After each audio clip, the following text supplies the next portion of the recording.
let's start to talk about Raja Ram Mohan Roy first. So, he has been accused in the process of initiating this renaissance of killing Sanskrit education in India while opting for English. So, can you give us the context of Bengal when he came about, and was really Sanskrit that prevalent and practiced? Like, what did his encouragement of English education actually achieve? No, I don't think Sanskrit, as we know it, it was not some sort of a lingua franca, or it was not the medium of education across schools and colleges such as they existed at that time. The choice was to study Persian or to study English or to study Sanskrit. Now, most preferred, because education in those days was sort of a job-linked thing. I mean, you studied because only if you wanted a job, a government job. And the government job in those days, the British colonial system, they hired people who had a knowledge of Persian and who had a knowledge of English. And not people who had knowledge of Sanskrit. So he felt, I mean, from a very utilitarian point of view, I mean, if you look at the functionality of education, he felt it was important that Bengalis of that time, they should learn English. He himself was a scholar of Sanskrit, he was a scholar of English, and he was a scholar of Persian. And they should also modernize their approach to life. Now, often Ram Mohan Roy is accused of westernization in the guise of modernization. Now, that is not true. This debate whether modernization is westernization, this has been going on for a long time, and it is very misleading, this entire debate. Science is modernizing, adopting scientific values is modernizing, getting rid of orthodoxy is modernizing. To sort of empower women as decision makers of their own lives, to give them their agency, that is modernizing. So he felt that in the given situation of that time, when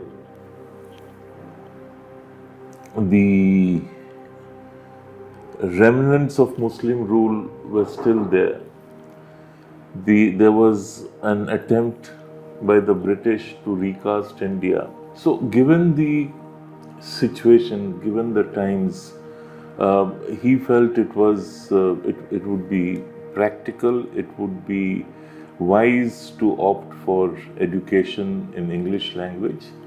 And as you know, he was instrumental in setting up the Hindu College, which later became Presidency College.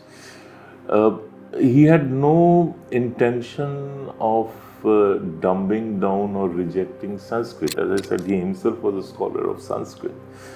And you will also find in the larger Renaissance which was happening, and it was not a one event, 1 year affair. It happened over a period of time. The blossoming of Bengal.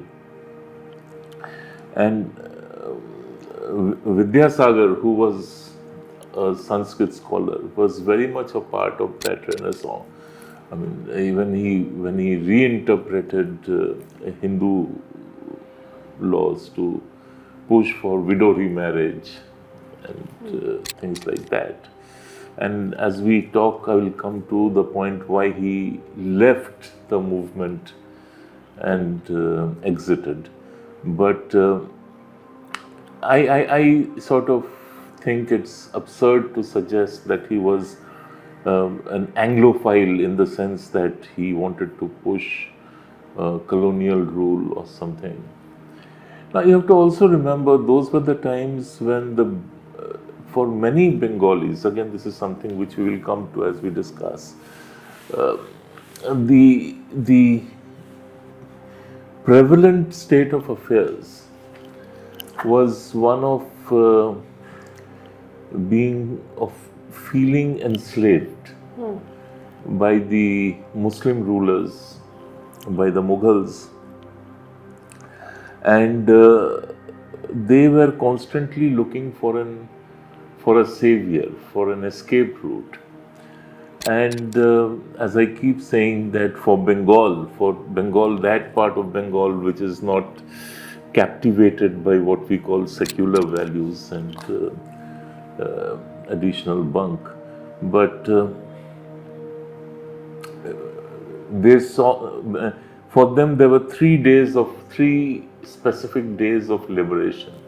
One was 1757 when Siraj was defeated in the Battle of Plassey. Second was when the Mughal Empire was finally buried in 1857, and then of course 1947 when the country was liberated. So you have to see it against that backdrop. You cannot, I mean, just because if you look at English or Christianity, are we then going to minimize the role of someone like Michael Madhusudan Dutt? Exactly. I mean, and his contribution. Correct. It still remains uncontested. I mean, the kind of work he did, translating from Sanskrit or composing in Sanskrit. So, what are we talking about? Yes, and I think one of the things that I came across, of course, when you do the Renaissance, you also know, is that Raja Ram Mohan Roy did a lot to actually bring the scriptures to Bangla. I mean, he has actually translated the Upanishads. He has made it more available. The orthodoxy might not like it because it is not Sanskrit, but isn't that making it accessible to the a very large audience to Bengal by using the Bengali language to? Well, it was Bengali at that time was largely also Sanskritized. Yes. It was not a language which was free of its Sanskrit origin and Sanskrit influence. So if you look at the lyrics of Bande Mataram, Yes, completely. the full song, it's very difficult to make out where Sanskrit begins and Bengali ends, or where Bengali begins and Sanskrit ends. If you read the full text of Jana Gana Mana, there also the heavy influence of Sanskrit is very predominant.